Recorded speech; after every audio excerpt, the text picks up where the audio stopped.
போல் பாலபாஸ்கரன் கொடுக்கும் சிலுவையின் செய்தியை கேட்டுக்கொண்டிருக்கும் யாவரையும் இச்செய்தி மூலமாக சந்திப்பதில் பெரும் மகிழ்ச்சி அடைகிறோம். கர்த்தராகிய இயேசு கிறிஸ்துவனுடைய கிருபையும் தேவனுடைய அன்பும் பரிசுத்த ஆவியானவருடைய ஐக்கியமும் உங்கள் அனைவரோடும் கூட இருப்பதாக. ஆமென்.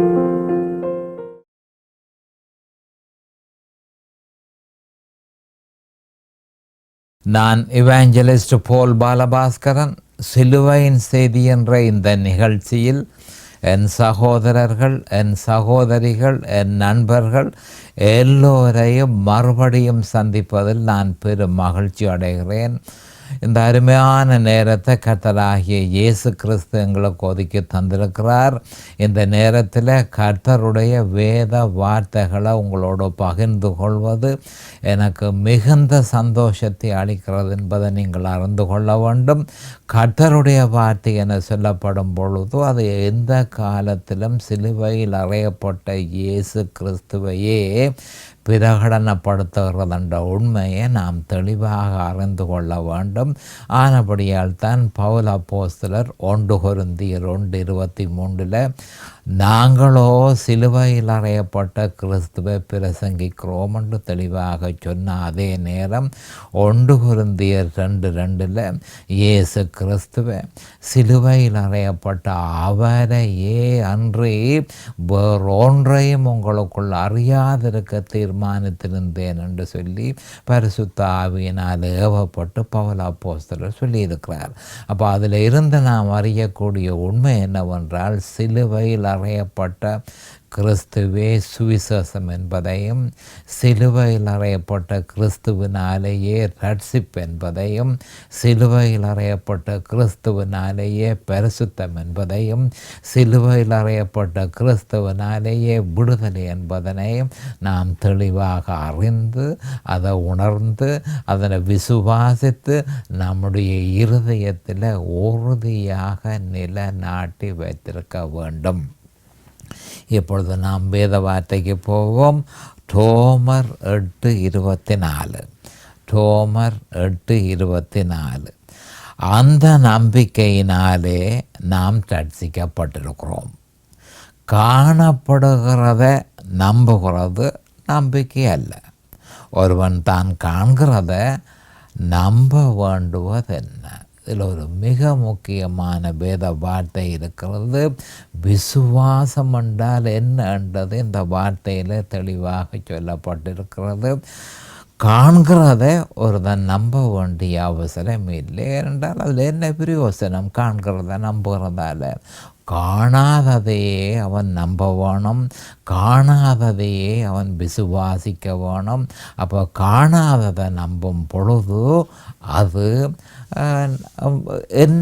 என்னத்தை நாங்கள் விசுவாசித்தோமோ அது நடைமுறைக்கு வரும் என்ற உண்மையை நாம் அறிந்து கொள்ள வேண்டும்.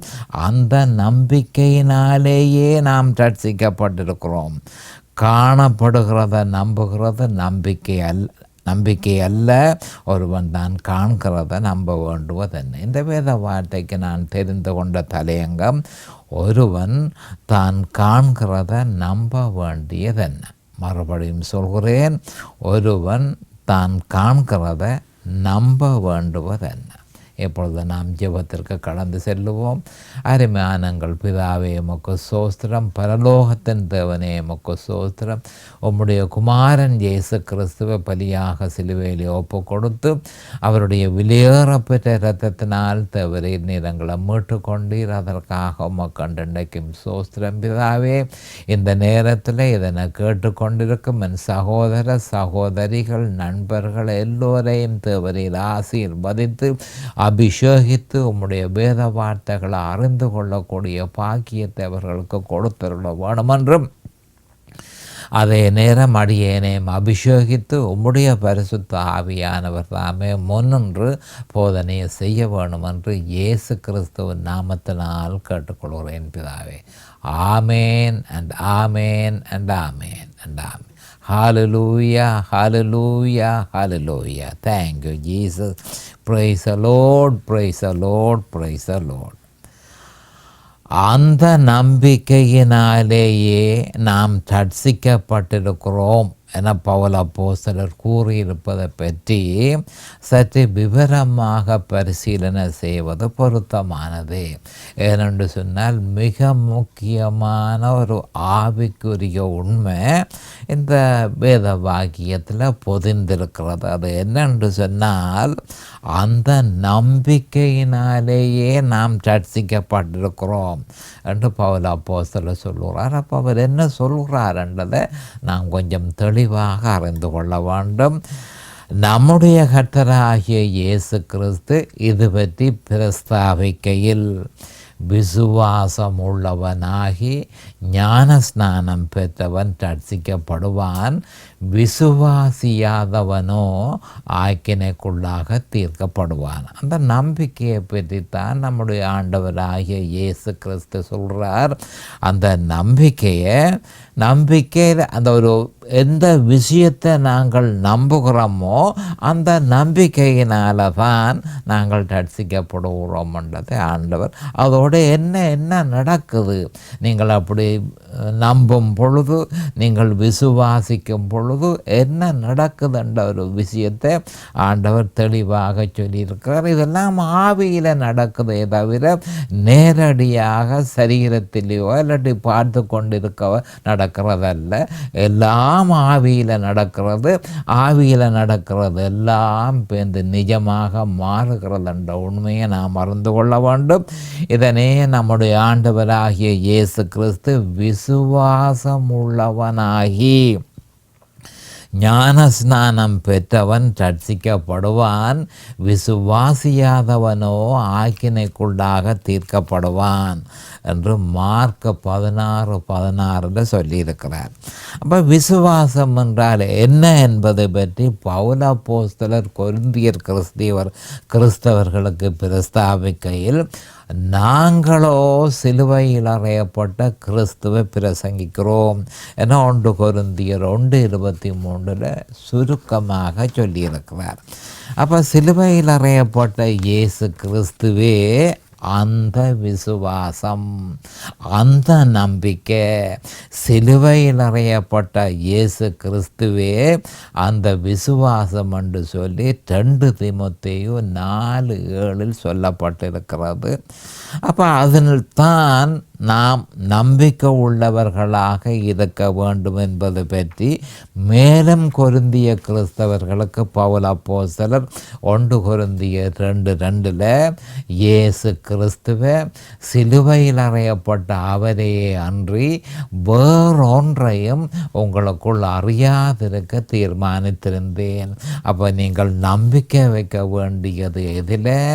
நீங்கள் விசுவாசிக்க வேண்டியது எதன?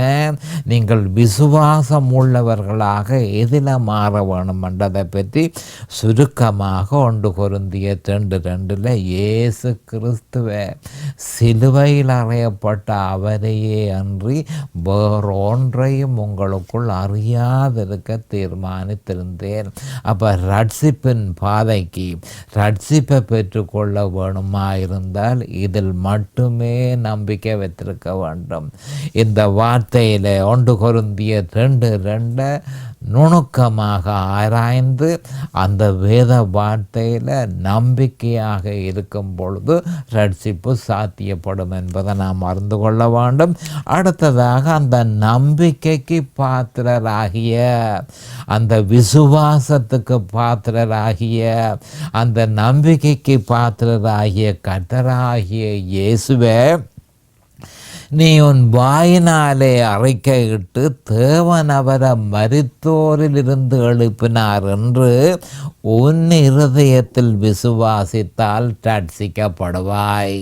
அப்போ எப்போ ரட்சிப்பு வருகிறது என்பதை பற்றி தெளிவாக ரோமர் 10:9 பரிசுத்த ஆவியானவர் பவுல் அப்போஸ்தலர் மூலம் தெளிவாக கூறியிருக்கிறார். அப்போ என்ன சொல்லியிருக்கிறார் என்று சொன்னால், அந்த நம்பிக்கைக்கு பாத்திரரார் கர்த்தராகிய இயேசு கிறிஸ்துவே அந்த நம்பிக்கைக்கு பாத்திரராக இருக்கிறார். அந்த கர்த்தராகிய இயேசு கிறிஸ்துவை நீ உன் வாயினாலே அறிக்கையிட்டு தேவன் அவரை மரித்தோரிலிருந்து எழுப்பினார் என்று உன் இருதயத்தில் விசுவாசித்தால் நீ ரட்சிக்கப்படுவாய் என்று சொல்லி ரோமர் 10:9 பரிசுத்த ஆவியானவர் பவுல் அப்போஸ்தலர் மூலம் தெளிவாக ரட்சிக்கப்படும் முறையை பற்றி கூறியுள்ளார். ஏனெனில் நீதி உண்டாக இருதயத்திலே விசுவாசிக்கப்படும், ரட்சிப்பு உண்டாக வாயினாலே அறிக்கை பண்ணப்படும். அப்போ கவனமாக கேட்டுக்கொள்ளுங்கள். இது ரோமர் 10:10 இது பற்றி சொல்லப்பட்டிருக்கிறது. அப்போ தேவையானது என்ன? நீதி உண்டாக வேண்டும். அப்போ தேவனுடைய நீதி நம்முடைய இருதயத்தில் நிலையாக நாட்டப்பட வேண்டும். அப்போ நம்பிக்கைக்கு பாத்திரராகிய அந்த இயேசு கிறிஸ்துவை வாயினாலே அறிக்கையிட்டு அவரை மரித்தோரிலிருந்து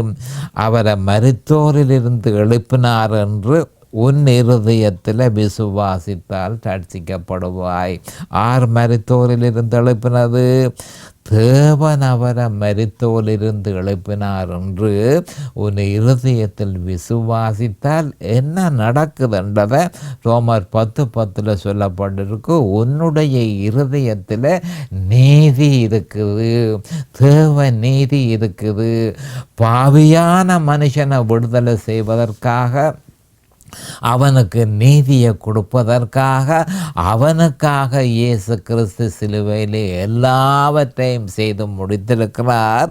அதனை விசுவாசிக்கும் பொழுது அவரால் ஏற்படுத்தப்பட்ட நீதி உன் இருதயத்தில் வைக்கப்படுகிறது. அதனை விசுவாசிக்கிறாய். அப்போ இருதயத்தில் நீதி இருக்குமா இருந்தால் நீ அதை வாயினாலே அறிக்கை பண்ணும் பொழுது உனக்கு ரட்சிப்பு உண்டாகும். பாவத்திலிருந்து நீ விடுதலை அடைவாய், அந்த பாவத்திலிருந்து நீ விடுதலை அடைவாய் என்று சொல்லி தெளிவாக ரோமர் 10:10 சொல்லப்பட்டிருக்கிறது.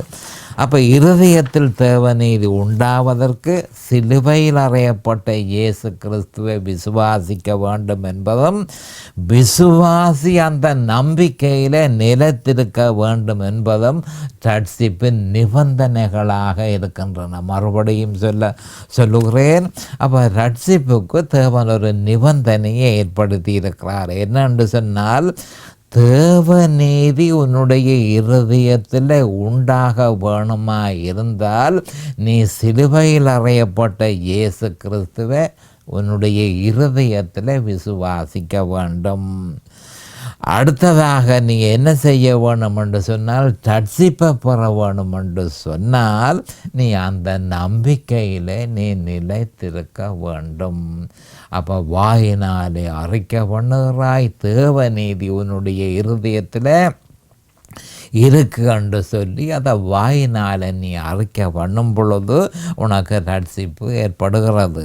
அப்போ விசுவாசி அந்த நம்பிக்கையில் நிலைத்திருக்க வேண்டும் என்பது ரட்சிப்பினுடைய நிபந்தனைகள் என்பதை நாம் அறிந்து கொள்ள வேண்டும். துரதிர்ஷ்டவசமாக கிறிஸ்தவ சபைகளில் மேற்கூறிய, அதாவது நான் ஏற்கனவே உங்களுக்கு சொன்ன நிபந்தனைகள் யாவும் துஷ்பிரயோகம் செய்யப்பட்டு ரட்சிப்பு கேலி செய்யப்படுகிறது. மறுபடியும் சொல்கிறேன், ரட்சிப்பு என்ற வார்த்தை அநேகமான சபைகளில் கேலி செய்யப்படுகிறது. ஏனென்று சொன்னால் அதற்கு தேவையான நிபந்தனைகளை துஷ்பிரயோகம் பண்ணும் பொழுது அந்த நிபந்தனைகள் தேவை இல்லை என்று சொல்லி மனுஷன் தன்னுடைய நிபந்தனைகளை கொண்டு வரும் பொழுது ரட்சிப்பு, பாவத்தில் இருந்து விடுதலை, அந்த பாவத்தில் இருந்து விடுதலை மிக முக்கியமான ஒரு அம்சம். அப்போ அது முற்றும் முழுதுமாக கேலி செய்யப்படுகிறது. ரட்சிப்பை பற்றி கவனிப்பார் இல்லை. தற்போதைய காலத்தில் ஒருவன் ரட்சிக்கப்பட வேண்டுமென்றால் அது மிகவும் கஷ்டமான ஒரு விஷயமாக இருக்கிறது. சபைக்கு போன உடனே போதகர் அந்த மனுஷனை, அந்த பாவியான மனுஷனை நீ ரட்சிக்கப்பட்டியாண்ட வார்த்தையை இப்போ நாம் கேட்கிறதே மிகவும் காணல் நீராக இருக்கிறது. அந்த வார்த்தையை சபைகளில் கேட்க முடியாது. இதனால் அநேகமான கிறிஸ்தவ சபைகள் என்று சொல்லப்படுகிற சபைகள் முற்று முழுதுமாக உலகத்தினால் நிறைந்திருக்கிறதை தவிர ரட்சிக்கப்பட்ட மறுபிறப்பு பெற்ற கிறிஸ்தவர்களால் நிறைந்திருப்பதில்லை. என்றால் ரட்சிப்பு கேலி செய்யப்படுகிறது. ரட்சிப்புக்கு தேவனால் நியமிக்கப்பட்ட நிபந்தனைகள் பின்பற்றப்படுவதில்லை என்பதை நாம் தெளிவாக அறிந்து கொள்ள வேண்டும். அதற்கு பதிலாக என்ன நடக்குது என்று சொன்னால், மனுஷ கற்பனைகளும் மனுஷ நியாயங்களும் லௌகீக ஞானங்களும் மாயமான தந்திரங்களும் உலக வழிபாடுகளும் பாரம்பரிய நியாயங்களும் கிறிஸ்தவ சபைகளில் சர்வசாதாரணமாக சமர்ப்பிக்கப்பட்டு அதுவே ரட்சிப்பின் தூண்களாக ரட்சிப்பின் நிபந்தனைகளாக ஏறெடுக்கப்படுகின்றன என்ற உண்மையை நாம் தெளிவாக அறிந்து கொள்ள வேண்டும். மனோதத்துவம், சைக்காலஜி ஏறத்தாழ சகல கிறிஸ்தவ சபைகளிலும் சுவிசேஷத்திற்கு பதிலாக பிரசங்கிக்கப்படுகிறது. மறுபடியும் சொல்கிறேன், அநேகமான கிறிஸ்தவ சபைகளில் சுவிசேஷம் போதிக்கப்படுகிறதற்கு பதிலாக மனோதத்துவம் அநேகமான கிறிஸ்தவ சபைகளில் ரட்சிப்பின் தூண்களாக பிரசங்கிக்கப்படுகிறது என்ற உண்மையை நாம் தெளிவாக அறிந்து கொள்ள வேண்டும். அந்த சபைகளில் ஆரோக்கியமான உபதேசம் கேலி செய்யப்படுகிறது. ஆரோக்கியமான உபதேசம், சிலுவையில் அறையப்பட்ட இயேசு கிறிஸ்துவை பற்றிய உபதேசமே ஆரோக்கியமான உபதேசம். அந்த உபதேசம் கேலி செய்யப்பட்டு மனோ தத்துவம் ரட்சிப்பின் தூண்களாக அநேகமான கிறிஸ்தவ சபைகளில் உபயோகிக்கப்படுகிறது. ஆனால் வேதமோ தீத்து 2:8 கவனமாக கேளுங்கள். வேதம் என்ன சொல்கிறது? இதுதான் நம்முடைய மிக முக்கியமான கேள்வியாக இருக்க வேணும். வேதம் என்ன சொல்கிறது? எல்லாம் ஒரு பக்கத்தில் இருக்கட்டும். வேதம் என்ன சொல்லுகிறது, கர்த்தருடைய வார்த்தை என்ன சொல்லுகிறது என்றது தான் நம்முடைய மிக முக்கியமான கேள்வியாக இருக்க வேணும். எங்கே போனாலும் அதுதான் மிக முக்கியமான கேள்வி. ஏனென்று சொன்னால் அதுதான் அதிகாரபூர்வமான வார்த்தை. அதுதான் அதிகாரபூர்வமான வார்த்தை என்பதை நாம் தெளிவாக அறிந்து கொள்ள வேண்டும். அப்போ தீத்து 2:8 எதிரியானவன் உங்களை குறித்து பொல்லாங்கு சொல்லுகிறதற்கு ஒன்றும் இல்லாமல், எதிரியானவன் சாத்தானானவன், அதாவது பொல்லாங்கு சொல்லுகிறதுக்கு ஒன்றும் இல்லாமல் வெட்கப்படத்தக்கதாக உபதேசத்திலே விகற்பம் இல்லாதவனும் நல்லொழுக்கம் உள்ளவனும் குற்றம் பிடிக்கப்படாத ஆரோக்கியமான வசனத்தை பேசுகிறவனுமாயிருப்பாயாக என வலியுறுத்த பவுல் அப்போஸ்தலர் தீத்துக்கு சொல்லுகிறார். மிகவும் கவனமாக நல்லொழுக்கம் உள்ளவனாயிரு, குற்றம் பிடிக்கப்படாத ஆரோக்கியமான வசனத்தை பேசுகிறவனாயிரு என்று சொல்லி பவுல் அப்போஸ்தலர் தீத்துக்கு புத்திமதி சொல்கிறார். அப்போ அதிகமான சபைகளில் வேறொரு இயேசுவை பிரசங்கிக்கிறார்கள். இதுதான் தற்போதைய சாபக்கேடு என்பதை நாம் தெளிவாக அறிந்து கொள்ள வேண்டும். மிகவும் அவதானமாக ரட்சிப்புக்கு தேவையான நிபந்தனைகள் பின்பற்றப்படாவிட்டால் உடனடியாக அறிய வேண்டியது என்னென்று சொன்னால், அந்த சபையில், அந்த கிறிஸ்தவ சபை என்று சொல்லப்படுகிற அந்த சபையில் அவர்கள் வேறொரு இயேசுவை பிரசங்கிக்கிறார்கள். அவர்கள் வேறொரு இயேசுவை பிரசங்கிக்கிறபடியினால் வேறொரு சுவிசேஷத்தை அவர்கள் பிரசங்கிக்கிறார்கள். அந்த வேறொரு சுவிசேஷத்திலிருந்து உற்பத்தியாவது வேறொரு ஆவி என்றதை நாம் தெளிவாக அறிந்து கொள்ள வேணும். 2 கொரிந்தியர் 11:4 இது பற்றி விபரமாக சொல்லப்பட்டிருக்கிறது.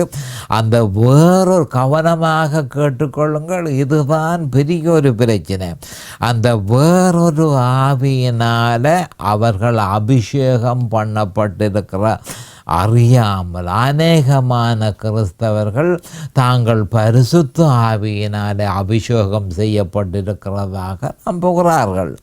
ஆனால் என்ன நடக்குது என்று சொன்னால், வேறொரு ஆவியினால அவர்கள் அபிஷேகம் பண்ணப்பட்டிருப்பதை அறியாமல் தாம் பரிசுத்த ஆவியினால் ஞானஸ்நானம் செய்யப்பட்டிருப்பதாக வஞ்சிக்கப்பட்டு அந்த வேறொரு ஆவி வரமாக கொடுத்த அந்நிய பாஷையை பேசி திருப்தி அடைகிறார்கள். அப்போ அந்நிய பாஷையை பேசின உடனேயே பரிசுத்த ஆவியினால் நான் ஞானஸ்நானம் செய்யப்பட்டிருக்கிறேன் என்று சொல்லி அநேகமான கிறிஸ்தவர்கள் நம்புகிறார்கள். ஆனால் வேறொரு இயேசுவை பற்றியே அந்த சபையில் பிரசங்கிக்கப்படும் பொழுது அது எப்படி பரிசுத்த ஆவியானவர் வந்தார்? பரிசுத்த ஆவியானவர் செயற்பட வேணுமாயிருந்தால் சிலுவையில் அறையப்பட்ட கிறிஸ்துவை பற்றி பிரசங்கிக்க வேண்டும். அப்போ சிலுவையில் அறையப்பட்ட கிறிஸ்து இல்லாமல் வேறொரு இயேசுவை பிரசங்கிக்கும் பொழுது அங்கே வேறொரு ஆவிதான் இருக்கிறது என்ற உண்மையை நாம் அறிந்து கொள்ள வேண்டும். அந்த வேறொரு ஆவி அநேகமான கிறிஸ்தவர்கள் என்று சொல்லப்படுபவர்களை அபிஷேகிக்கிறது. அப்போ அபிஷேகிக்கிறதுனாலே அவர்கள் அந்நிய பாஷையை தாங்கள் பேசுகிறோம், ஆனபடியால் நாங்கள் பரிசுத்த ஆவியினாலே ஞானஸ்நானம் செய்யப்பட்டிருக்கிறோம் என்று சொல்லி அநேகமான கிறிஸ்தவர்கள் அவர்கள் நம்பிக்கை கொண்டிருக்கிறார்கள். ஆனால் அது பரிசுத்த ஆவி அல்ல, அது பரிசுத்த ஆவி அல்ல. அப்போ என்ன ஆவி? அது வேறொரு ஆவி, அது பிசாசு என்றதை நாம் தெளிவாக அறிந்து கொள்ள வேண்டும். அந்த வேறொரு ஆவி அசுத்த ஆவியே. அதை அவர்கள் அறியாதபடிக்கு தான் என்ன ஆவியினால நிரப்பப்பட்டிருக்கிறேன் என்றதை அவர்கள் அறியாதபடிக்கு ஏசையாவின் தீர்க்க தரிசனம் அவர்களில் நிறைவேறி இருக்கிறது. அவர்கள் கண்களினால பார்க்கிறார்கள், ஆனால் பார்க்கவில்லை. காதுகளினால கேட்கிறார்கள், ஆனால் கேட்கவில்லை. இருதயத்தினால உணர்கிறது என்று சொல்லுகிறார்கள், ஆனால் உணரவில்லை. இதுதான் ஏசையாவின் தீர்க்க தரிசனம் நிறைவேறின உடனே ஏற்படும் பிரதிபலன் என்பதை நாம் அறிந்து கொள்ள வேண்டும். வேறொரு ஆவியினாலே அபிஷேகம் பண்ணப்பட்ட கிறிஸ்தவர்கள் என்று சொல்லப்படுபவர்கள் முற்று முழுதுமாக ஏசையாவின் தீர்க்க தரிசனத்தினால் நிறைவேறி இருக்கிறார்கள் என்ற உண்மையை நாம் தெளிவாக அறிந்து கொள்ள வேண்டும்.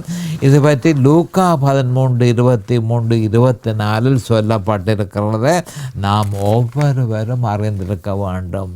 அப்போ கவனமாக கேட்டுக்கொள்ளுங்கள். அப்போ அநேகமான கிறிஸ்தவர்களில் ஏசையாவின் தீர்க்க தரிசனம் நிறைவேறி இருக்கிறபடியினால லூக்கா 13:24, 13:23-24 சொல்லப்பட்டிருப்பதை கிறிஸ்தவர்களாகிய நாம் ஒவ்வொருத்தரும் அறிந்திருக்க வேண்டும்.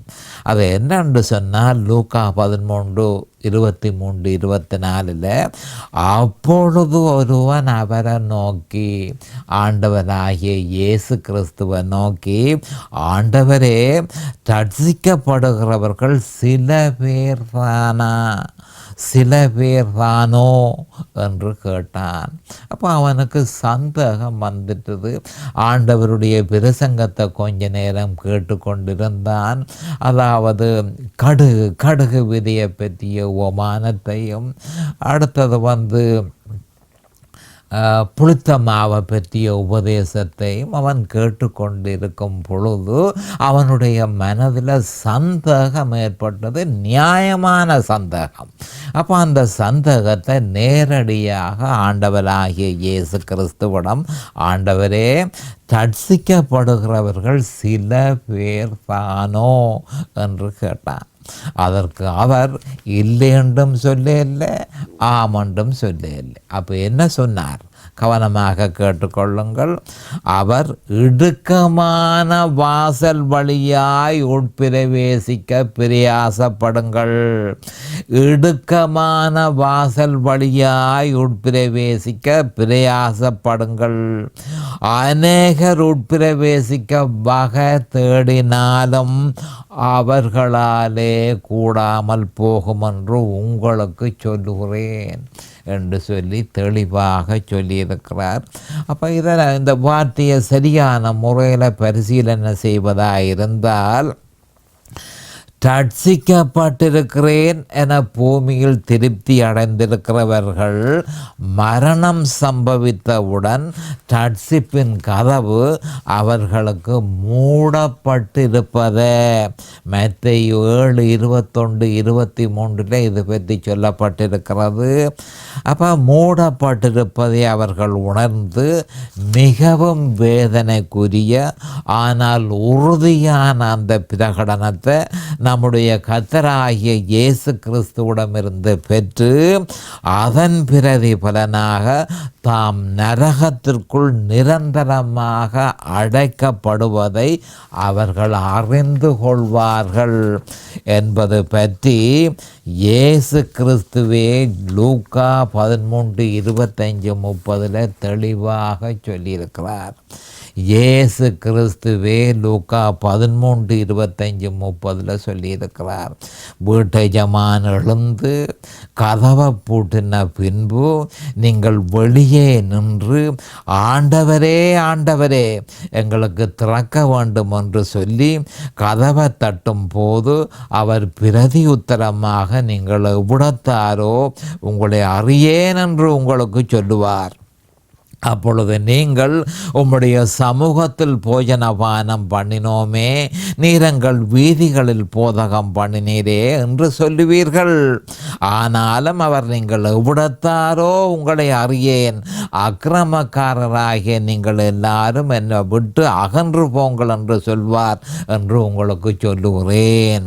நீங்கள் ஆபிரகாமையும் ஈசாக்கையும் யாக்கோபையும் சகல தீர்க்கதரிசிகளையும் தேவனுடைய ராஜ்யத்தில் இருக்கிறவர்களாகவும் உங்களையோ புறம்பே தள்ளப்பட்டவர்களாகவும் காணும்போது உங்களுக்கு அழுகையும் பற்கடிப்பும் அங்கே உண்டாயிருக்கும்.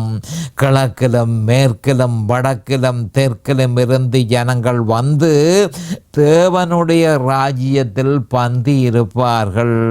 அப்பொழுது முந்தினோர் பிந்தினோர் ஆவார்கள், பிந்தினோர் முந்தினோர் ஆவார்கள் என்றார். அப்போ லூக்கா 13:25-30 தெளிவாக அவன் கேட்ட கேள்விக்கு நடக்க போகிறது என்ன? ஆண்டவரே, சில பேர்தான் ரட்சிக்கப்படுவார்களோ என்று சொல்லி அவன் தன்னுடைய சந்தேகத்தை ஆண்டவரிடத்தில் கேட்டான். அப்போ ஆண்டவர், இப்படித்தான் நடக்கும், நான் சொல்லுகிறபடிதான் நடக்கும் என்று சொல்லி லூக்கா 13:25-30 தெளிவாக ஆண்டவர் சொல்லியிருக்கிறார். இதை பற்றி விவரமாக பார்ப்போம். நேரம் சமீபமாகிவிட்டது. அடுத்த செய்தியில் நான் உங்களை சந்திக்கும் வரை கர்த்தராகிய இயேசு கிறிஸ்துவின் நாமத்தினால் நான் உங்களை ஆசீர்வதிக்கிறேன். அவருடைய கிருபையும் அவருடைய இரக்கமும் உங்களுக்கு தாராளமாக கிடைப்பதாக. இயேசுவின் நாமத்தில் பரிசுத்த பிதாவே, ஆமேன் அண்ட் ஆமேன் அண்ட் ஆமேன். இந்த சிலுவையின் செய்தியை கேட்பவர்கள் அதன் ஆவிக்குரிய பலனை பூரணமாக அடைய வேண்டும் என்பதே நம்முடைய பிரார்த்தனையாகும். தொலைபேசி மூலம் தொடர்பு கொள்ள விரும்புவோர் 647-465-1224 மூலமும், இமெயில் மூலம் தொடர்பு கொள்ள விரும்புவோர் paulbalabhaskaran@gmail.com மூலமும் தொடர்பு கொள்ளலாம்.